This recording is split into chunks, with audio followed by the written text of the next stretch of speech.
नमस्कार, मैं हूं सोनाली और आप देख रहे हैं भारत टाइम्स न्यूज। पेश है आज की ताजा खबरें। लोकसभा चुनाव से पहले एमपी बीजेपी गांव चलो अभियान से पार्टी को मजबूत करने में जुटी है। बीजेपी प्रदेश अध्यक्ष वीडी शर्मा ने ग्वालियर में प्रेस वार्ता कर गांव चलो अभियान को लेकर जानकारी दी है। वहीं दूसरी ओर कांग्रेस पर तीखा जुबानी हमला बोला। वीडी शर्मा ने राहुल गांधी को मंदबुद्धि बताया है। उन्होंने कहा है राहुल गांधी की वजह से ही कांग्रेस नेता पार्टी को छोड़कर भाग रहे हैं। राहुल गांधी इतने मंदबुद्धि हैं कि भारत के 140 करोड़ लोगों को वे बेवकूफ समझते हैं। पीएम मोदी जो कि इतने बड़े राजनीतिक दल के राष्ट्रीय नेता हैं, उनके लिए इस प्रकार की भाषा यदि वे बोलते हैं तो ये उनकी नासमझी ही है। राहुल गांधी कोई भी लॉजिक दे रहे हैं। किसी जाति विशेष को लेकर आप किस तरह की बात कर रहे हैं? जनरल कैटेगरी को लेकर, फिर ओबीसी को लेकर किस तरह की बातें कर रहे हैं? ये उनकी मंदबुद्धि ही है। आज ऐसा लगता है कि कांग्रेस के लोग राहुल गांधी की बुद्धि के कारण ही कूद कर भाग रहे हैं। आज उनकी पार्टी के बहुत बुरे हालात हैं। और माननीय यशस्वी प्रदेश अध्यक्ष आदरणीय श्री विष्णुदत्त शर्मा जी से मैं आग्रह करता हूं कि वे इस पत्रकार वार्ता को प्रारंभ करें। आज आयोजित इस पत्रकार वार्ता में मैं सभी पत्रकार मित्रों का बहुत हृदय से स्वागत करता हूं, अभिनंदन करता हूं, क्षमा प्रार्थना के साथ, क्योंकि आपको सही में आज बहुत लेट किया है। इसके कारण से थोड़ा आपको काफी इंतजार करना पड़ा, इसलिए मैं आपका बहुत क्षमा प्रार्थना के साथ अपनी बात को कह रहा हूं।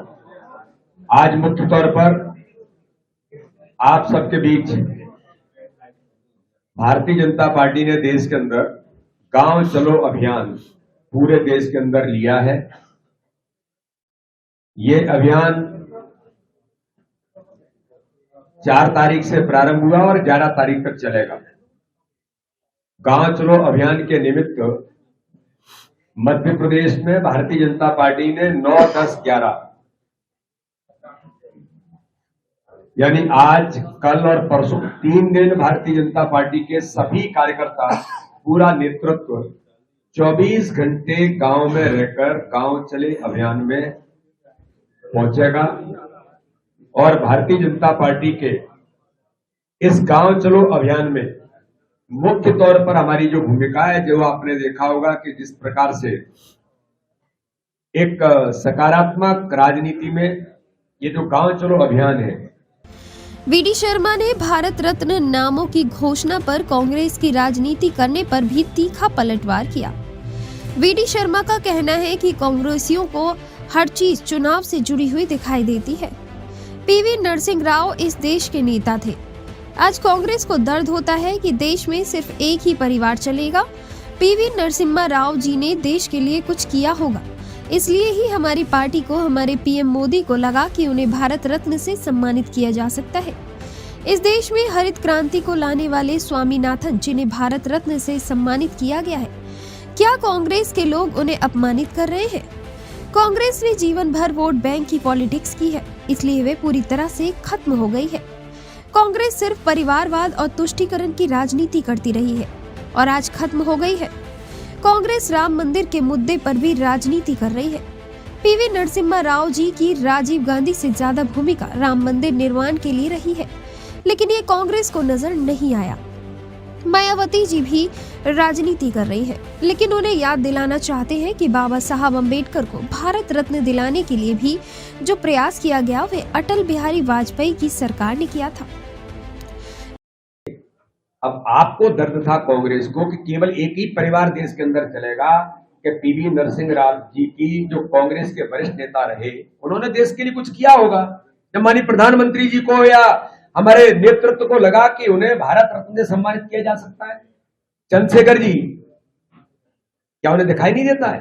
क्या स्वामीनाथन जी को, एग्रीकल्चर का मैं विद्यार्थी हूं, ग्रीन रिवॉल्यूशन इस देश के अंदर करने वाला, फिर जब जमा होता है तो 20,000 देते हैं और 20 जमा होता है तो 50 देते हैं। उन्होंने कहा भाई साहब, आपको जानकारी के लिए बता दूं, मैं ये लोन ले चुका हूं।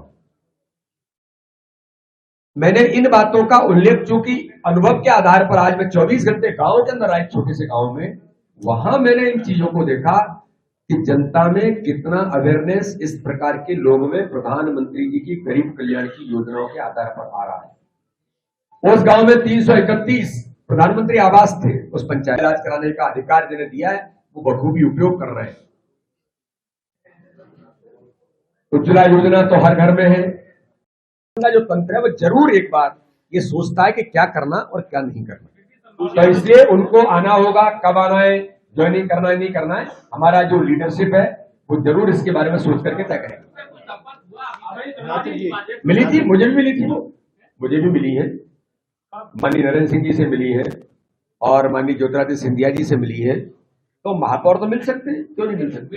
मिले हैं, ये तो आगे तय होगा क्या करना है। पूछिए, प्रश्न पूछिए। देखिए, ये तो जब चीज सामने आ जाएगी तो आपके सामने पटल पर दिखेगी जल्दी। मित्रों को बताना चाहता हूं कि प्रधानमंत्री नरेंद्र मोदी जी ने जो देश के अंदर अभियान लिया था कि डिजिटल पेमेंट देश के अंदर ये प्रमोट हमें करने की जरूरत है। हमें भी प्रधानमंत्री बार बार इस बात का उल्लेख करते हैं, लेकिन मैं सुबह सुबह चाय की दुकान पर छोटे से गांव में एक छोटे से चाय वाले को जब चाय पीते हुए मैंने पूछा कि क्या आप डिजिटल पेमेंट करते हैं, उसने कहा कि साहब हम तो डिजिटल पेमेंट आज से नहीं बहुत लंबे समय से कर रहे हैं, जब से प्रधानमंत्री जी ने इसकी शुरुआत की है। यानी दुनिया जो विकसित भारत की ओर हम क्यों आज इस दिशा में आगे बढ़े हैं कि फ्रांस से लेकर। वीडी शर्मा ने आगामी राज्यसभा चुनाव को लेकर भी बड़ा बयान दिया है। उन्होंने कहा है कि मध्य प्रदेश की 5 राज्यसभा सीटों में से 4 सीटें बीजेपी कंफर्म कर रही है, लेकिन इस बात से भी दूर नहीं बनाई जा सकती कि हम 5वीं सीट भी जीत सकते हैं। वीडी शर्मा ने इशारों में ही कांग्रेस में सेंधमारी कर 5वीं सीट जीतने का भी दावा ठोक दिया। सीटें खाली हो रही हैं तो 5 में से 4 सुनिश्चित हैं और एक का कुछ भी हो सकता है, 5वां भी हो सकती है, कोई बड़ी बात है क्या? तो इसलिए, और ग्वालियर चंबल संभाग तो ग्वालियर चंबल संभाग है, तो आपने कहा है तो बिल्कुल प्रतिनिधित्व मिल सकता है, क्यों नहीं मिल सकता है? मिल सकता है। देखिए, भारतीय जनता पार्टी आज भारत नहीं दुनिया के अंदर, मैं आज आपको कुछ कहूंगा तो आपको थोड़ा आश्चर्य लगेगा, दुनिया के कई देश के डिप्लोमेट भारतीय जनता पार्टी का अध्ययन करने के लिए आ रहे हैं। मुझे स्वयं, मैं प्रदेश का अध्यक्ष, तो दुनिया के अंदर संगठन की इतनी लोकप्रियता है माननीय प्रधानमंत्री मोदी जी के नेतृत्व में, तो आज देश के अंदर रामलला की प्राण प्रतिष्ठा होती है और कांग्रेस जब नकार देती है तो कई लोगों के अंतर मन हिल जाते हैं। अच्छा फोरम हो सकता है, तो ऐसे सभी लोगों का स्वागत है, उसमें नकुलनाथ भी एक है। वीडी शर्मा ने कहा कि कांग्रेस के कई बड़े नेता लगातार उनकी पार्टी से संपर्क कर रहे हैं। हाल ही में मुरैना महापौर शारदा सोलंकी ने भी बीजेपी के सभी बड़े नेता, जिनमें ज्योतिरादित्य सिंधिया, नरेंद्र सिंह तोमर जी से भी मुलाकात की है। इन बड़े नेताओं के पार्टी में शामिल होने की तस्वीर कब साफ होगी, इसको लेकर संगठन ही तय कर सकता है। चाहे वो किसी दल के हैं या सामाजिक दृष्टि से हैं, ज्वाइनिंग का अभियान भारतीय जनता पार्टी ने लिया है। हमारे नरोत्तम जी उस टीम के इंचार्ज हैं, तो हम तो प्रयास भी कर रहे हैं कि अच्छे लोग समाज के आए और भारतीय जनता पार्टी के साथ जुड़े, और केवल पॉलिटिकल लोग नहीं, समाज में प्रभावी काम करने वाले लोग। मैं तो मेरे पत्रकार मित्रों से भी ये कहूंगा कि अगर किसी को लगता है कि मैं कुछ भारतीय जनता पार्टी के प्लेटफॉर्म पर कर सकता हूं तो मैं तो स्वागत करता हूं। अरे सबको संभावना है। जो तंत्र है वो जरूर एक बार ये सोचता है कि क्या करना और क्या नहीं करना, तो इसलिए उनको आना होगा। कब आना है, ज्वाइनिंग करना है, नहीं करना है, हमारा जो लीडरशिप है वो जरूर इसके बारे में सोच करके तय करेगा। मिली थी, मुझे भी मिली थी, वो मुझे भी मिली है, माननीय नरेंद्र सिंह जी से मिली है और माननीय ज्योतिरादित्य सिंधिया जी से मिली है। तो महापौर तो मिल सकते हैं, क्यों नहीं मिल सकते? मिले हैं, ये तो आगे तय होगा क्या करना है। पूछिए, प्रश्न पूछिए। देखिए ये तो जब चीज सामने आ जाएगी तो आपके सामने पटल पर दिखेगी जल्दी। का जो तंत्र है वो जरूर एक बार ये सोचता है कि क्या करना और क्या नहीं करना, तो इसलिए उनको आना होगा। कब आना है, ज्वाइनिंग करना है, नहीं करना है, हमारा जो लीडरशिप है वो जरूर इसके बारे में सोच करके तय करेगा। मिली थी, मुझे भी मिली थी, वो मुझे भी मिली है, माननीय नरेंद्र सिंह जी से मिली है और माननीय ज्योतिरादित्य सिंधिया जी से मिली है। तो महापौर तो मिल सकते हैं, क्यों नहीं मिल सकते? मिले हैं, ये तो आगे तय होगा क्या करना है।